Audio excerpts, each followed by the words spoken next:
27 years ago, an entire class of young students vanished during a school trip, disappearing without a trace and leaving their families devastated. Authorities suspected the male teacher who had disappeared with them was involved, but with no bodies found and few leads to follow, the investigation eventually went cold. Yet through all these years, one desperate mother never gave up hope, clinging to the small chance that her daughter was still out there somewhere. Then, one day, while looking through old photographs, she noticed a crucial detail that everyone had overlooked, a detail that would change the entire case and shock everyone involved in ways no one could have imagined. Before we dive into this shocking story, let us know where you're watching from today. And if you like this video, don't forget to subscribe. Laura Calloway woke up on the morning of September 28, 2023 with a heavy heart. The grey, cloudy sky outside her window mirrored her somber mood. She had been preparing herself for this day, but even so, the grief and heartache were overwhelming. It was exactly 27 years since her daughter Rory had disappeared. Slowly, Laura rose from her bed and made her way to the dressing table. There, hanging on the mirror, was a close-up photo of Rory in her school uniform. Laura gently took the photo in her hands, her eyes welling up with tears as she gazed at her daughter's smiling face. "Oh, Rory," she whispered, her voice cracking with emotion. But Laura quickly took a deep breath, steeling herself against the wave of sorrow threatening to engulf her. She had endured the worst of times over the past 27 years, and she knew she had to stay strong. After washing her face and getting dressed, Laura checked her phone. There was a text from her best friend, Helen Carter. "You're not alone in this. All of us still remember. If you need company, come over to my place anytime." Helen was also a mother of one of the vanished children. Laura felt a small comfort knowing that she wasn't alone in her grief. She replied to Helen's message, asking if it would be okay to come over now. Helen's response was immediate and welcoming. Before leaving, Laura went to the kitchen and gathered a few packets of Earl Grey lavender tea and a jar of cookies from her collection. The thought of arriving empty-handed at her friend's house didn't sit well with her, even after all these years of friendship. As Laura stepped out of her house and began the short walk to Helen's, she couldn't help but reflect on the loneliness she had experienced since losing her husband. Helen had become one of the few people who truly understood her pain, and had been there for her through the darkest times. The neighborhood was quiet as Laura made her way down the familiar streets.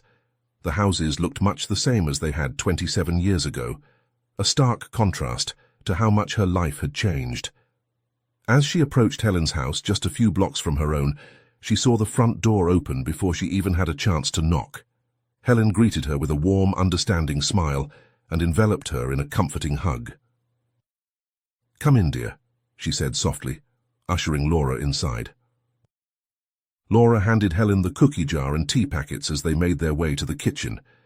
Helen busied herself with boiling water for the tea, while Laura settled onto the living room sofa. The familiar surroundings of Helen's home provided a small measure of comfort on this difficult day.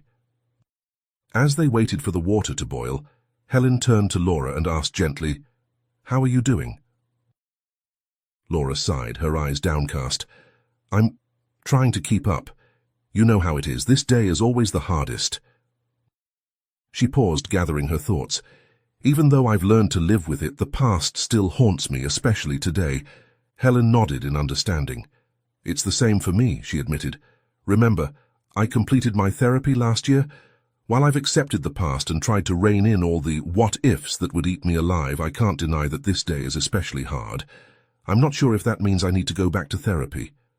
The kettle whistled, and Helen poured the hot water into 2 cups, bringing them to the coffee table in front of the sofa. The comforting aroma of Earl Grey and lavender filled the air, providing a small moment of peace in the midst of their shared grief.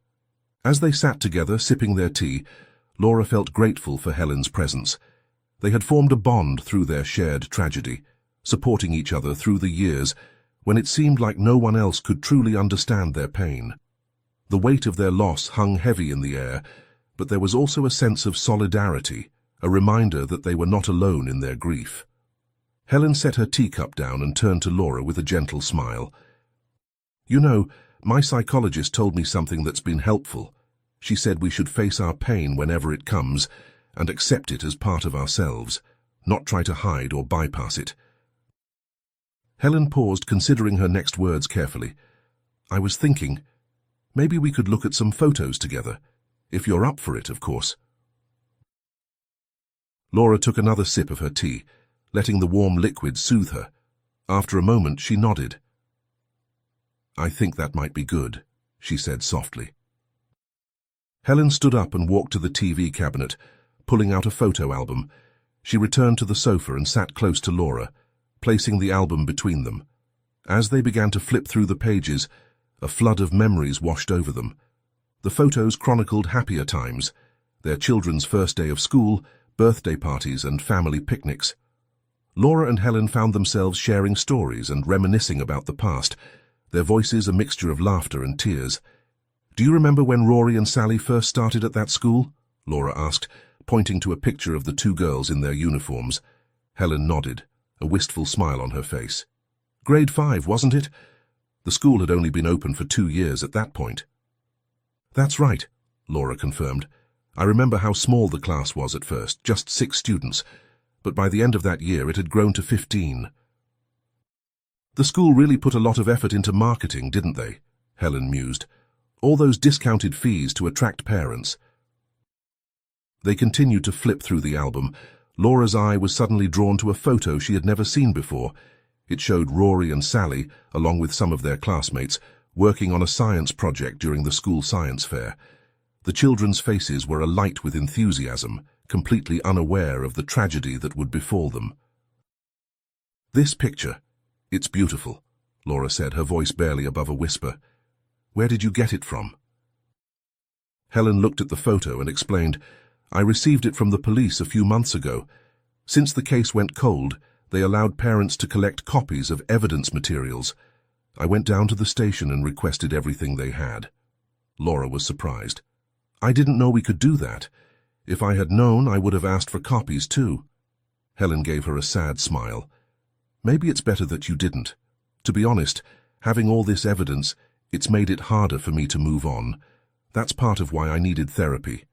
I spent so many sleepless nights poring over those files, looking for something, anything, that might give us answers.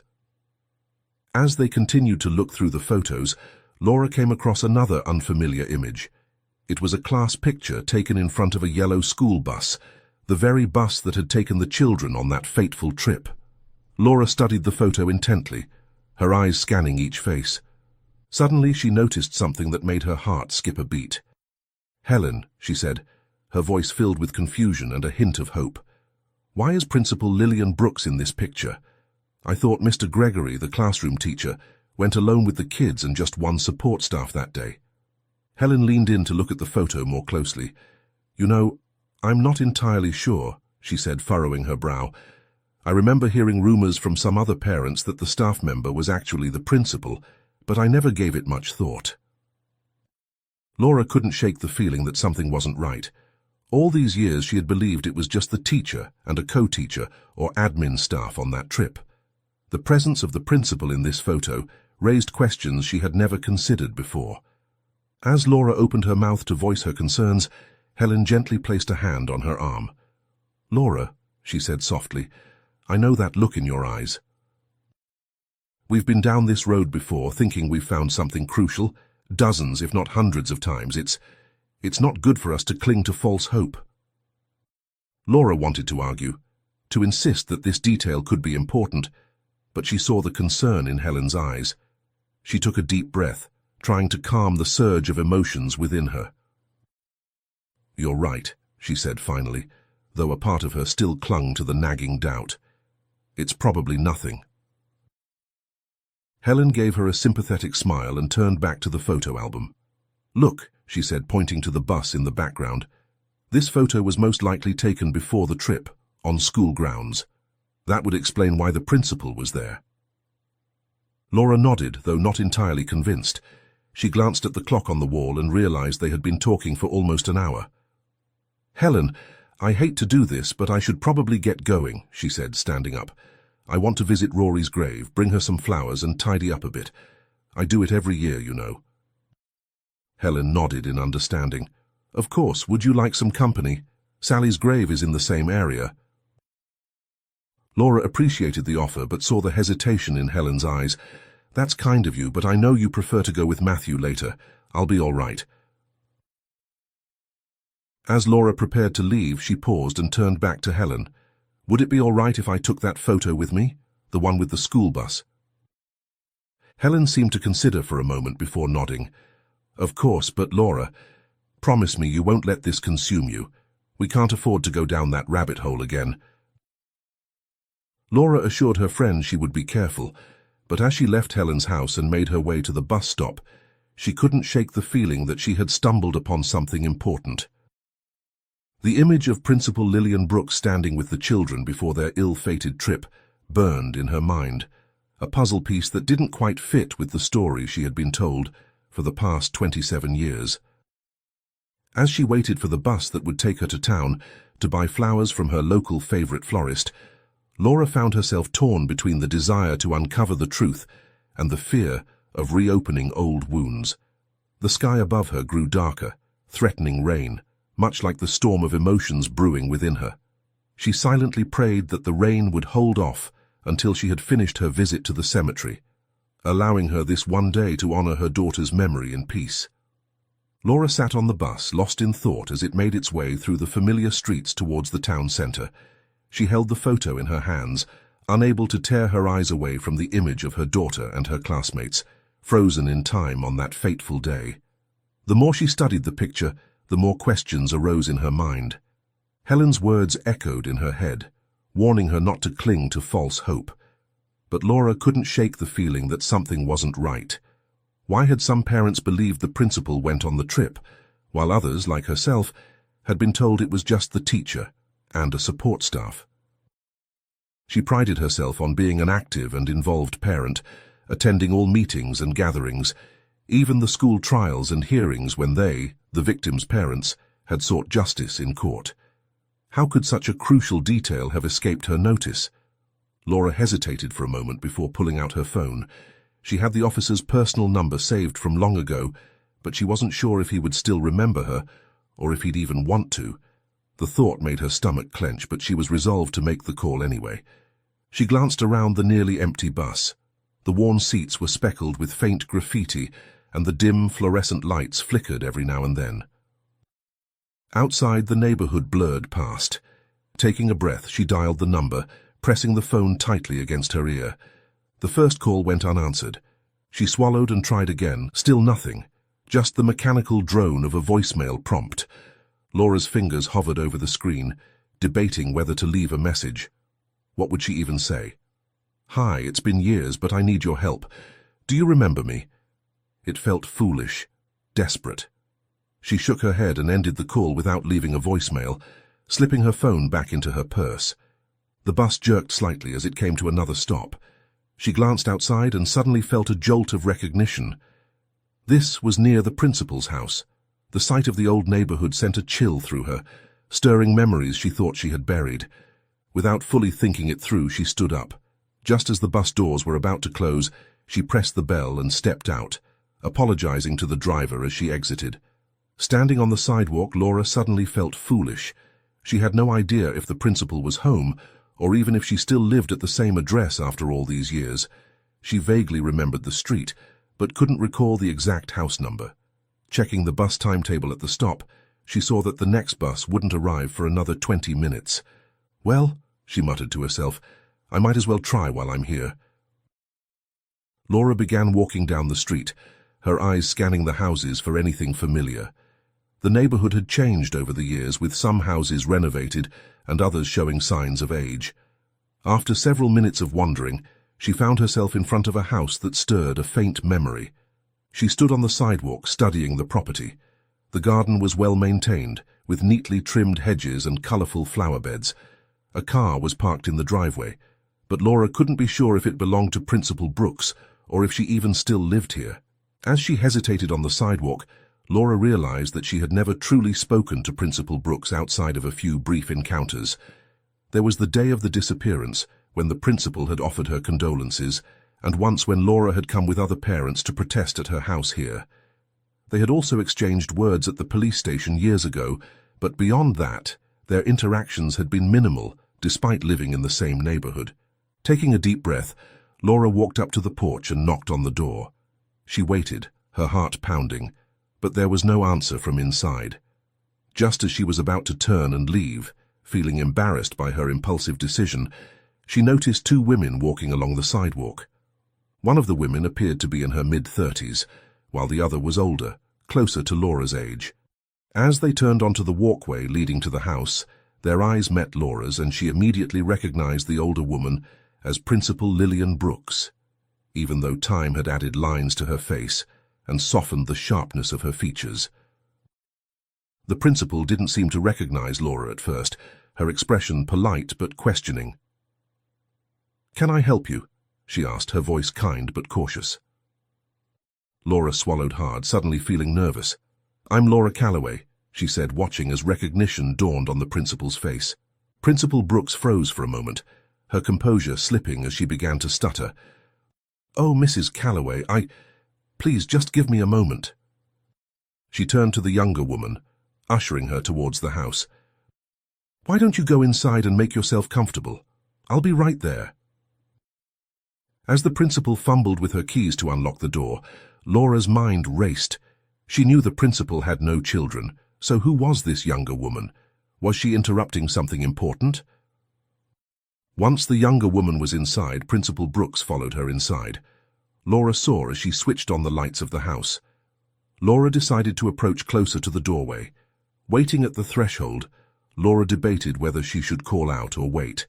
But as the minutes stretched on, impatience crept in. The house was eerily quiet except for the faintest murmur of voices in the distance. After a beat, she raised her hand and knocked again, despite the fact that the door was still slightly ajar.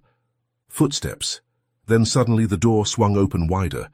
Lillian reappeared in a rush, wiping her hands dry on the sides of her blouse, as if she had just finished washing them. "I'm so sorry for the wait," she said, forcing a small chuckle. She hesitated. "Forgive me, but your name, it sounds familiar, but I can't quite place it." Laura inhaled deeply before answering. "I'm Rory Calloway's mother," she said, watching the woman's reaction closely. "My daughter was in the grade 5 class of 1996. She vanished during the school trip." The principal's face paled, and she struggled to maintain her smile. Laura couldn't help but notice how nervous she seemed, her eyes darting between Laura and the woman inside. Through the barely opened door behind her, Laura caught sight of the woman standing inside the house. She wasn't part of the conversation, yet she lingered in the background, as if she was watching. Listening. Principal Brooks cleared her throat, trying to regain her composure. "Mrs. Calloway, I'm no longer the school principal, you see. I took early retirement some years ago. May I ask why you're here?" Laura paused for a moment before deciding to be direct. "I have a question about the day of the school trip. I'm sorry for showing up unannounced. I was in the area when it came to mind," she said, keeping her voice steady despite the turmoil within her. "I won't take much of your time, I promise." The principal glanced over her shoulder again at the woman inside, then back to Laura.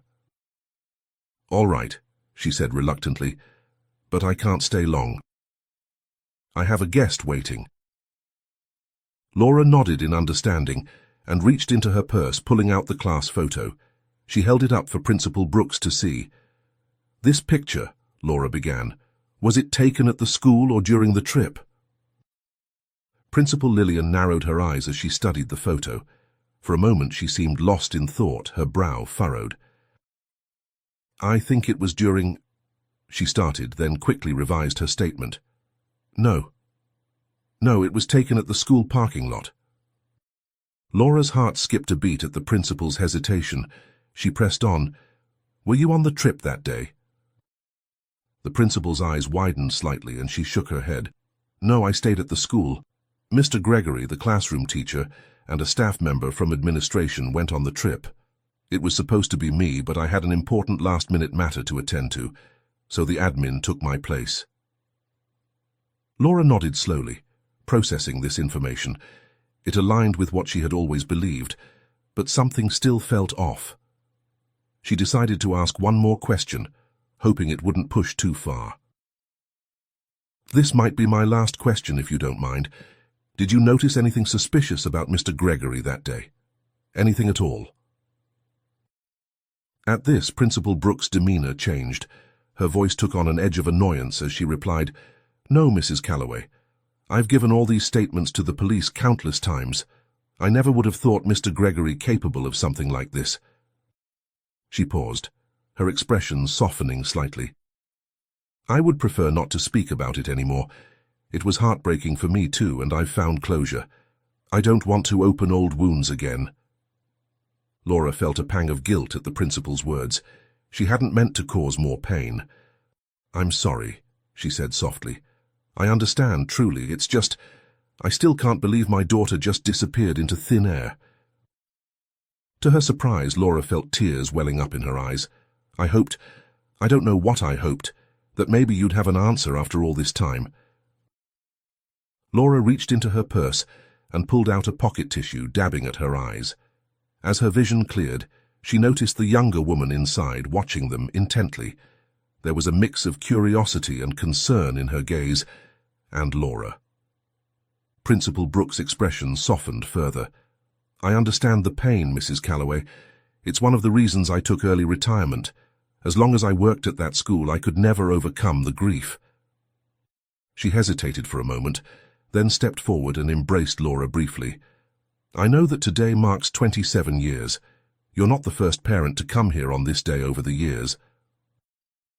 Laura was taken aback by the sudden show of emotion from the principal.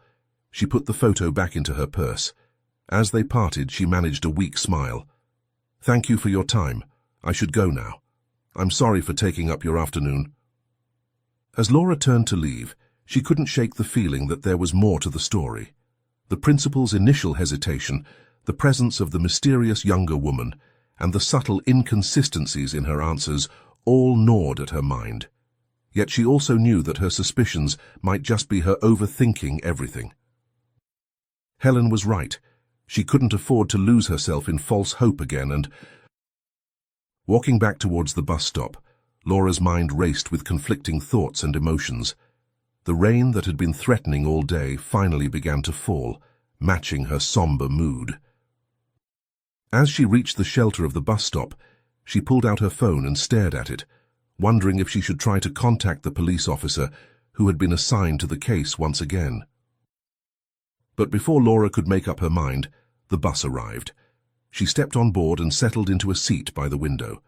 As the bus pulled away from the curb, she clutched the photo tightly to her chest. The rain continued to pour, a steady rhythm against the pavement outside, though at least the wind had settled. Laura sat on the bus, her mind whirling with thoughts and questions. The encounter with Principal Brooks had left her with more doubts than answers, and she couldn't shake the feeling that something wasn't right. As the bus made its way through the rain-slicked streets, with a sigh she pulled out her phone, hoping for a notification, a missed call, anything. But the screen remained blank. No reply from the police officer. Laura's stop came into view and she disembarked, stepping out into the light drizzle. The florist shop was just down the street, its colourful display of flowers a stark contrast to the grey day. As she approached, Laura paused under the awning of a nearby shop, hoping the rain would let up. There in the wait she hesitated, debating whether to call again. Would it make a difference? After her conversation with the principal, she doubted she'd get anything new. The officer would probably just echo what she had already heard. With a quiet sigh, she slipped the phone back into her bag. Maybe Helen was right. Maybe she was just reopening old wounds for nothing. But no matter how much she tried to push it aside, the image of the young woman in Principal Brooks' house and the principal's nervous behavior kept nagging at her. Something about it didn't sit right. Deciding she had waited long enough, Laura took a deep breath and made a run for the florist shop, holding her purse over her head as a makeshift umbrella. The cold rain clung to her skin, seeping through the fabric of her clothes, but she barely noticed. She just had to cross the street. Getting a little wet wouldn't matter. Reaching the shop, she pushed the door open, and the soft chime of the bell overhead announced her arrival. The shift from the chilly rain to the warm, fragrant air inside was immediate. The scent of fresh flowers enveloped her, a soothing blend of roses. "Mrs. Calloway," the florist said, recognizing her. "I was wondering if we'd see you today." Laura managed a small smile in return. "Hello, Sarah. Yes, I'm here for my usual order." As Sarah began to gather the flowers Laura typically chose for Rory's grave, Laura found herself scanning the shop's selection. The variety seemed less extensive than in previous years, and she couldn't help but feel a twinge of disappointment. Noticing Laura's expression, Sarah explained apologetically, "I'm sorry we don't have as much variety this year. The weather's been unpredictable and it's affected our suppliers." Laura nodded in understanding. "It's all right, Sarah. I'm sure we can still put together something beautiful for Rory." As Sarah continued to gather flowers, the bell above the door chimed again. Laura turned to see Helen and her husband Matthew entering the shop. Their eyes met, and for a moment, Laura saw surprise and then concern flash across Helen's face. "Laura," Helen said, approaching her friend, "I thought you'd have gone to the florist earlier. Is everything all right?" Laura hesitated, unsure how much to share about her impromptu visit to Principal Brooks' house. I got a bit sidetracked," she said finally, "but it's good to see you both again." Matthew shook Laura's hand warmly. "It's good to see you too, Laura. How are you holding up?" Before Laura could answer, Sarah returned with an armful of flowers. "Here you are, Mrs. Calloway. Would you like to arrange them yourself as usual?" Laura nodded, grateful for the distraction. "Yes, thank you, Sarah. I'll do that." As Laura began to arrange the flowers, carefully selecting each stem and placing it with care, Helen and Matthew chose their own bouquet for Sally's grave. The shop was quiet except for the soft rustling of paper and the occasional murmur of conversation between the couple. Laura found herself lost in thought as she worked, her hands moving almost of their own accord as she created a beautiful arrangement. The familiar task was soothing, allowing her mind to wander back to her encounter with Principal Brooks. Should she tell Helen about it? Would her friend understand her suspicions, or would she think Laura was grasping at straws again? As she finished tying a ribbon around the bouquet, Laura glanced up to see Helen watching her with a mixture of affection and concern. "That's beautiful, Laura," Helen said softly. "Rory would have loved it." Laura felt tears prick at her eyes at the mention of her daughter's name. "Thank you," she managed to say. "I hope so." The three of them made their way to the counter to pay for their flowers. As Sarah wrapped Helen's bouquet, Laura found herself studying her friend's face. There was a sadness there, a weight of grief that Laura recognized all too well. But there was also a calmness, a sense of acceptance that Laura envied. "Helen," Laura said suddenly, her voice low, "there's something I need to tell you about today." Helen turned to her, curiosity mingling with concern in her eyes. "What is it, Laura?" Laura took a deep breath, steeling herself. "After I left your house, I went to see Principal Brooks." Helen's eyes widened in surprise. "You did what? Why?"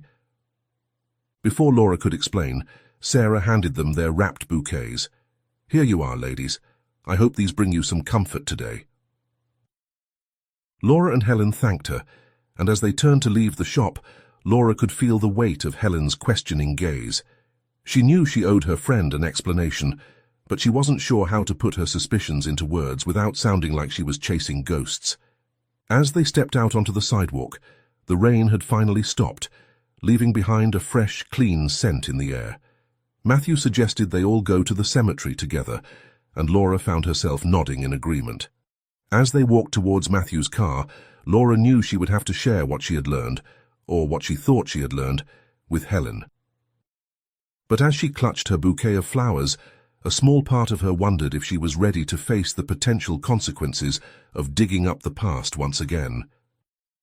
As they settled into Matthew's car, the atmosphere was thick with unspoken questions. Helen turned in her seat to face Laura, her expression a mixture of concern and curiosity. "Laura," she began gently, "why did you go to see Principal Brooks? What were you hoping to find?" Laura took a deep breath, clutching the bouquet of flowers in her lap. She knew she had to choose her words carefully. I couldn't shake the feeling that something wasn't right about that class photo, the one with the school bus. Helen's brow furrowed. The one we looked at earlier? What about it? I asked her about it, and she said it was taken at the school before the trip. But Helen, at first she said it was during. Then she quickly corrected herself and said it was before. Don't you find that strange? It felt like she was hiding something, Laura explained, her voice growing more animated, the weight of suspicion pressing harder on her chest.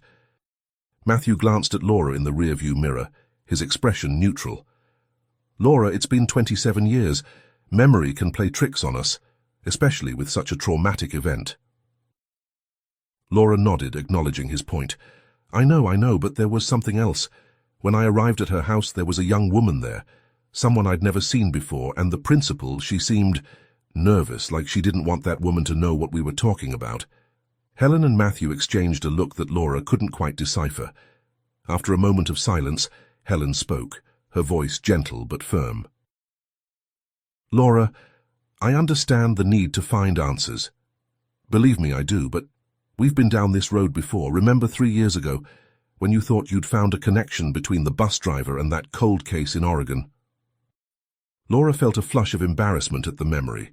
She had spent weeks convinced she'd uncovered a vital clue, only to have it lead nowhere. This is different, she insisted, though a small part of her wondered if she was trying to convince herself as much as her friends. The car fell silent as they drove through the familiar streets towards the cemetery. Laura stared out the window, watching as the town gave way to more rural surroundings. The sky was clearing, patches of blue appearing between the clouds. As they approached the cemetery gates, Matthew broke the silence. Laura, we care about you. We don't want to see you get hurt again by false hope.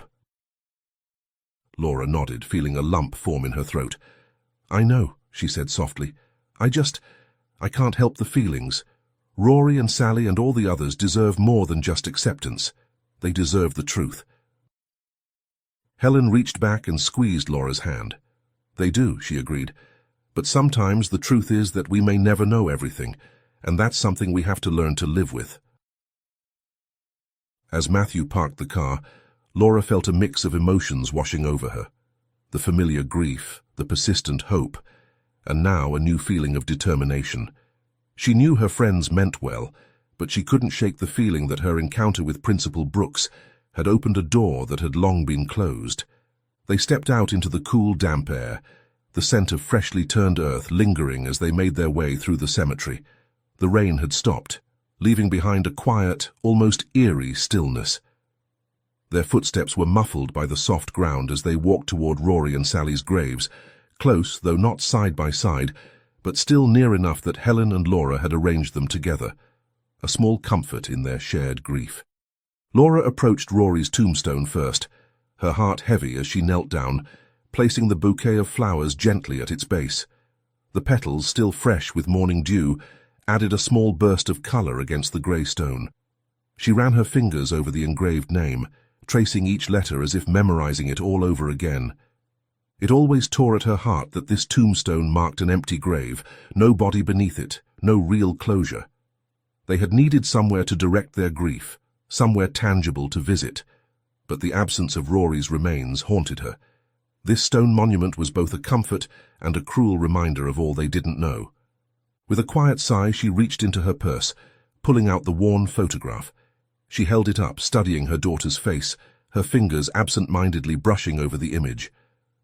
The ache in her chest deepened as memories flooded back. Rory's laughter, the way she used to tug at her sleeve when she wanted attention, the last time Laura had kissed her goodbye. Tears welled in her eyes, spilling over as she let herself grieve, the pain as raw as the day it all happened. She didn't try to stop the sobs this time, letting them come freely. After a while, when the weight of her sorrow eased just enough to breathe, Laura wiped her tears and slowly stood. She turned, glancing toward Helen and Matthew, who stood by Sally's grave a few feet away, her own expression lost in quiet mourning. Laura took a deep breath and stepped forward, ready to join her. But just as Laura was about to approach Helen, something caught her eye. Laura stopped in her tracks. In the distance, near the plot where most of the children from the school were buried, She saw a familiar figure. It was the young woman from Principal Brooks' house. She wasn't just passing through, she was standing still, staring down at a headstone, her hands clasped together as if in quiet contemplation. Laura's pulse quickened. Was this just a coincidence, or was there something more to it? Setting her grief aside for the moment, Laura observed the woman. She stood within the section of the cemetery where most of the missing school children had been laid to rest. Many families had chosen this burial ground. It was the only proper cemetery not too far away the neighborhood. Laura's heart began to race. Without a second thought, she turned in the other direction. Gently patting Helen's arm, she murmured, "I'll be right back," her voice barely above a whisper. Before Helen or Matthew could say anything, Laura was already walking briskly towards the young woman. As she approached, she could see that the woman was crying, her shoulders shaking as she stood in front of one of the graves. "Excuse me," Laura called out softly, not wanting to startle her. The woman turned, surprise and fear flashing across her face as she recognized Laura. She quickly wiped her tears away as if trying to compose herself. "We meet again," Laura continued, her gaze steady. "I think I saw you at Principal Lillian's house earlier." The woman lowered her eyes, shifting uncomfortably. She looked as though she wanted to retreat, as if Laura's presence was making her feel exposed. "I'm sorry," Laura added quickly. "I don't mean to intrude." The woman exhaled softly, then shook her head. "It's okay," she murmured, her voice barely above a whisper. "I come here every year on this day, to grieve." Laura nodded in understanding. "So do I, though I usually visit early in the morning, but today—" "I was late." She glanced at her watch. 4 p.m. A silence stretched between them, heavy with unspoken words. Then Laura gently asked, "Who are you grieving for?" "Were you related to one of the students who went missing 27 years ago?" The woman hesitated, her lips parting slightly before pressing together again. For a moment she seemed to consider her response, then gave a slow, almost reluctant nod. Laura sensed her unease and didn't press further, but as her eyes drifted toward the tombstone, she noticed a small framed photograph placed near the grave. The image was blurred by age clinging to the glass, but Laura could make out the outline of a young girl's face. The woman followed Laura's gaze and, as if realizing what she was looking at, swiftly reached down and picked up the photograph, clutching it tightly to her chest. "I'm sorry," Laura said softly. "I didn't mean to invade your privacy." She met the woman's eyes, her own filled with understanding. "You must have really loved and missed your sister. I understand that feeling." Laura took a step back, preparing to leave, not wanting to cause the woman more distress.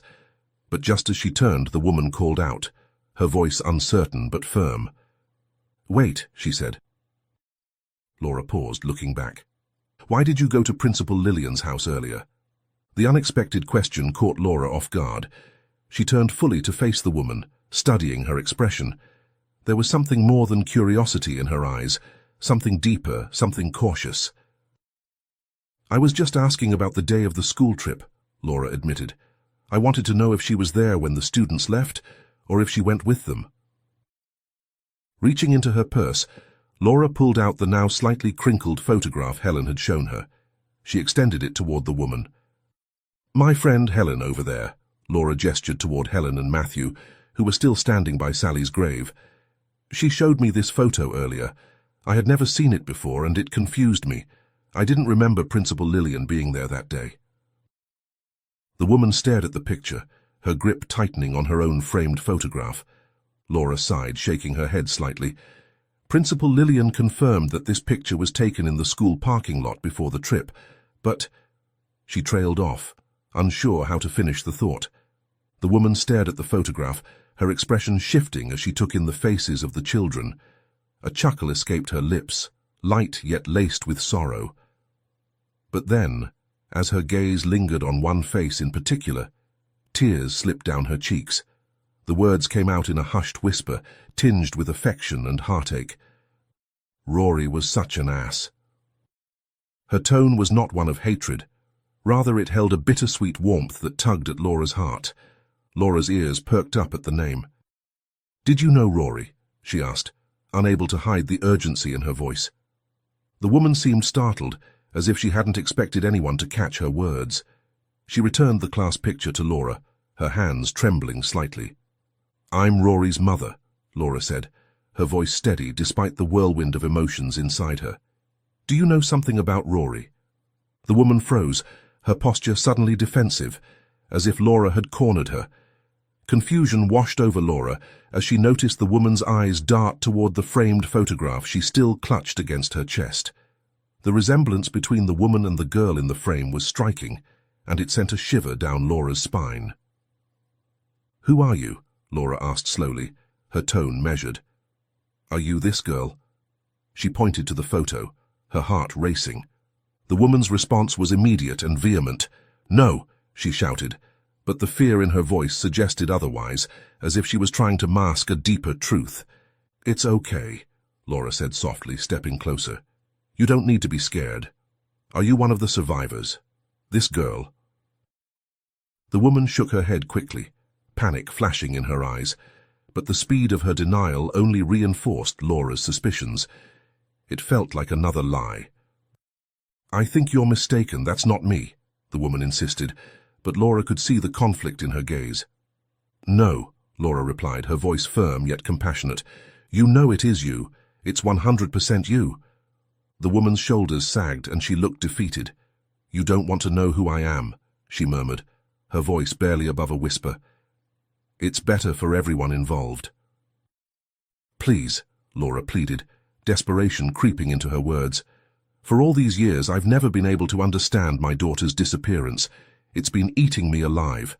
I come here every year to honor her, and after a few months the pain in my heart eases. But then this day comes around, and it's like the devil's cycle, an endless torment on my soul."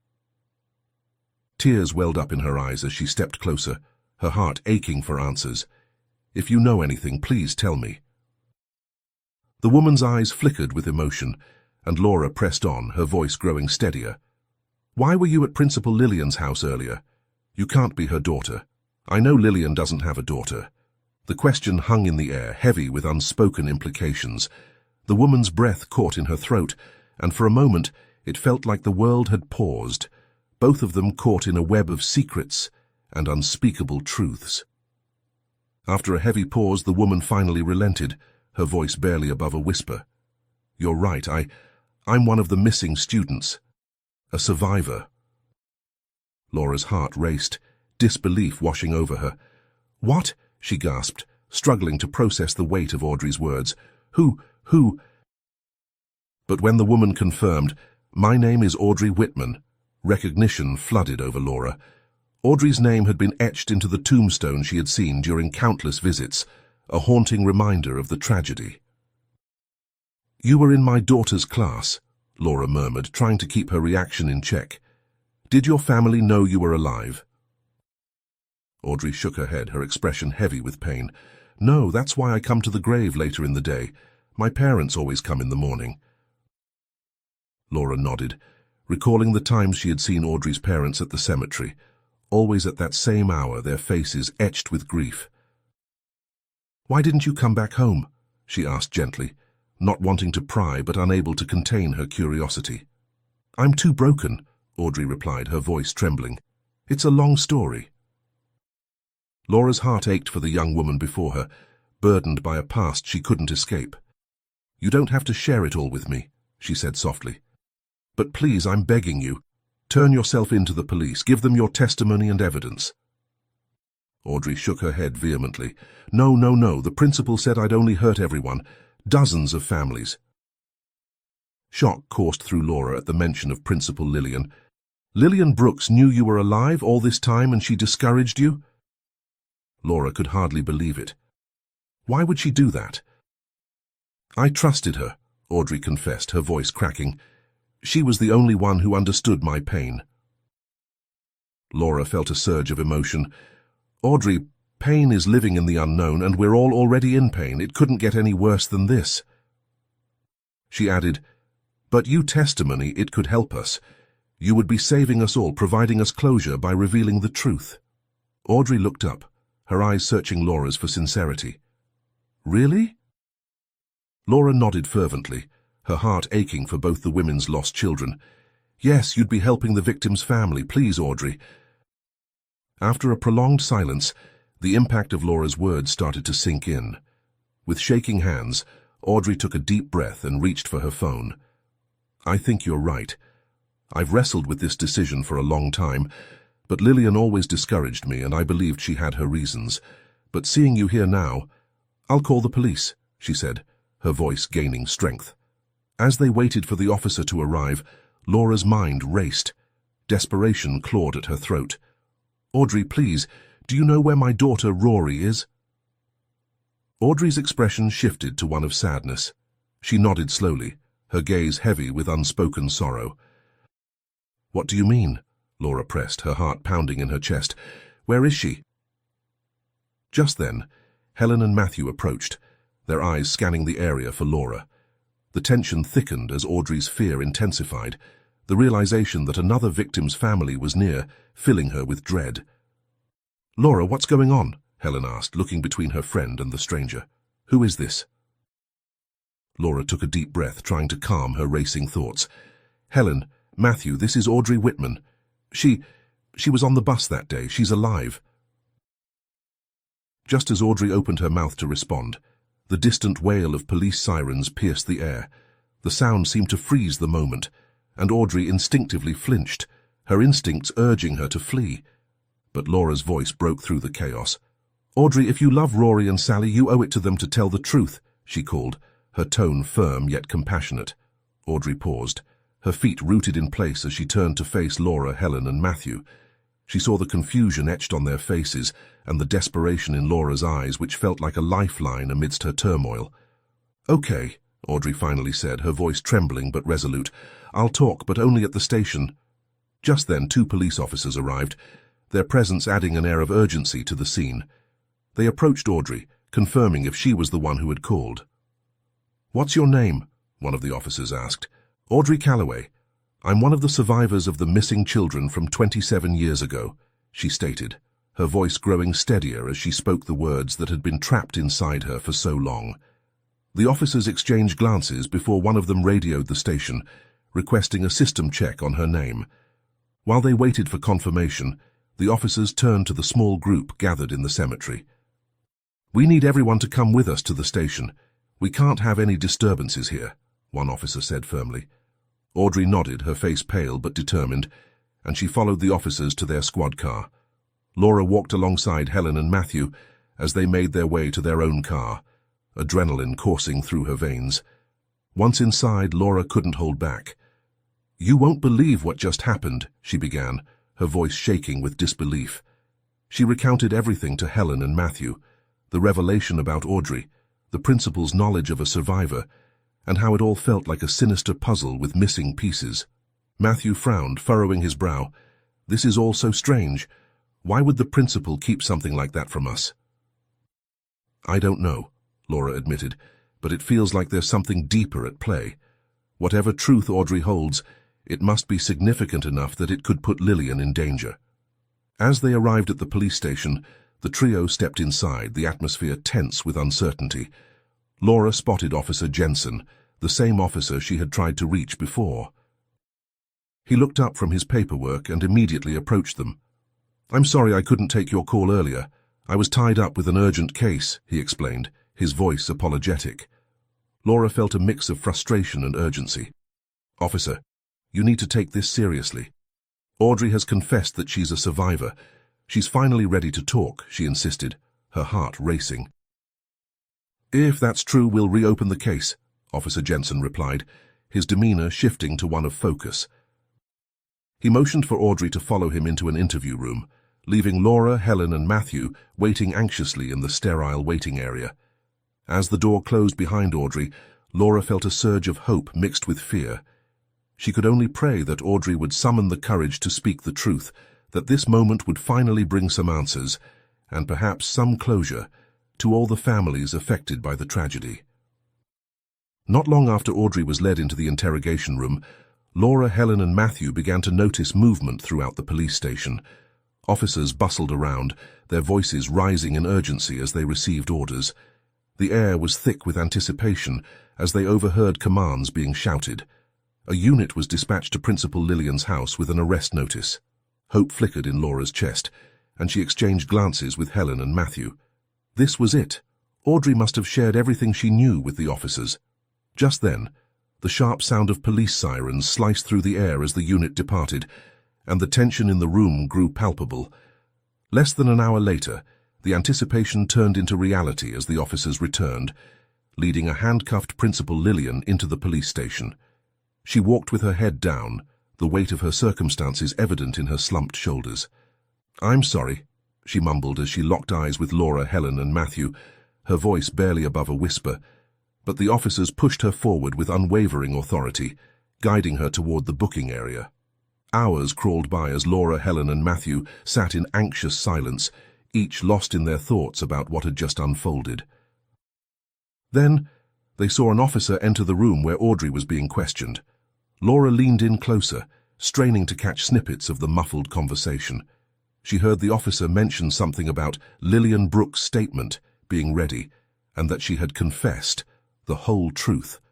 Before long, the officer emerged from the room and beckoned Laura, Helen, and Matthew to join him.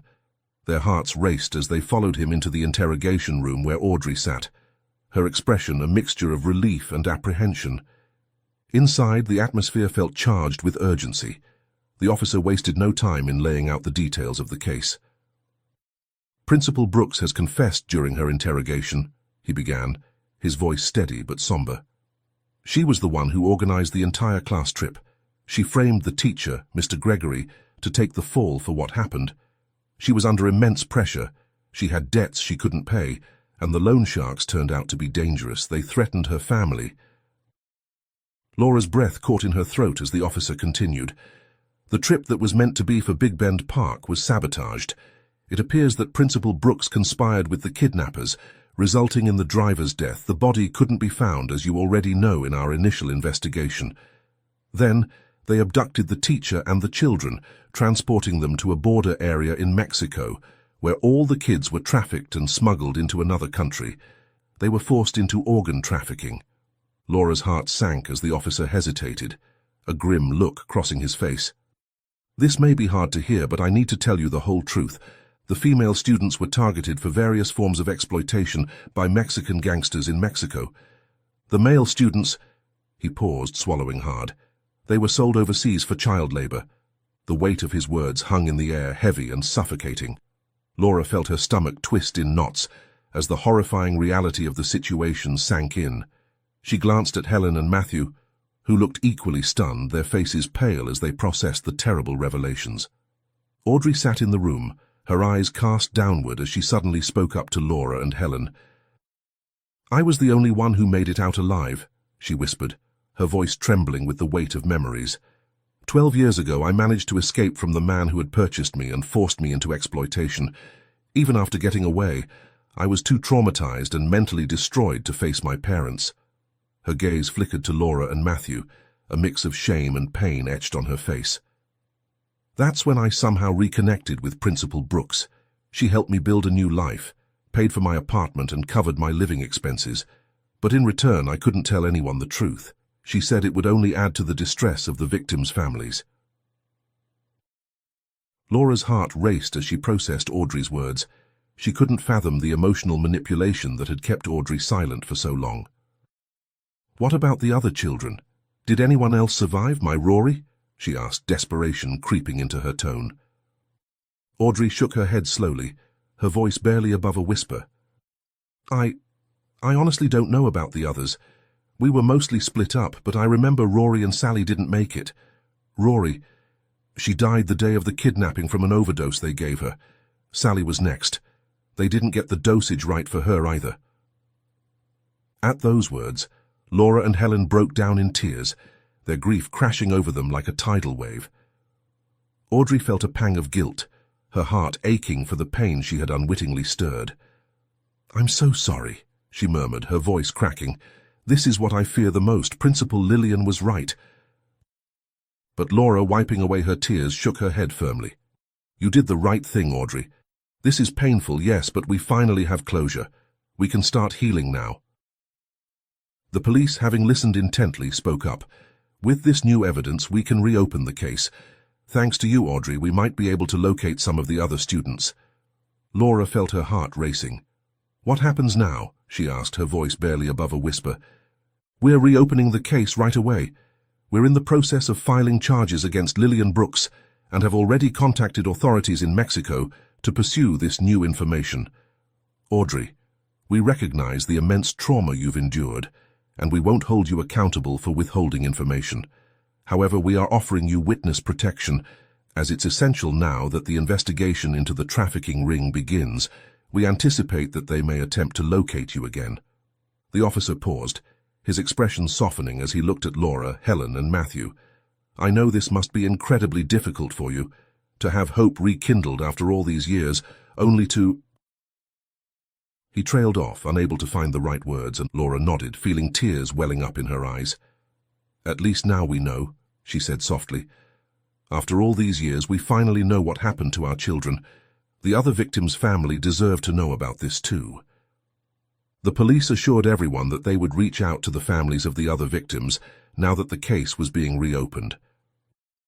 As they prepared to leave the station, Audrey emerged from the interview room. She looked exhausted, her face pale and drawn, but there was a lightness to her that hadn't been there before, as if a great weight had been lifted from her shoulders. Thank you, she said to Laura, her voice thick with emotion, for believing me, for helping me find the courage to come forward. Laura embraced her, feeling a connection to this young woman who had survived unimaginable horrors. Thank you for telling the truth, she whispered. You've given us all a chance at closure. As Laura, Helen, and Matthew stepped out of the police station into the fading light of day, Laura felt a strange mixture of emotions.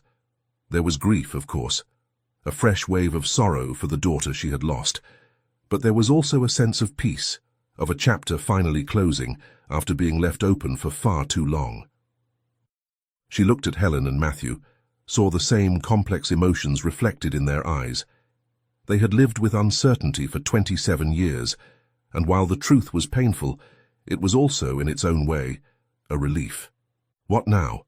Helen asked softly as they stood in the parking lot, the weight of the day's events heavy upon them.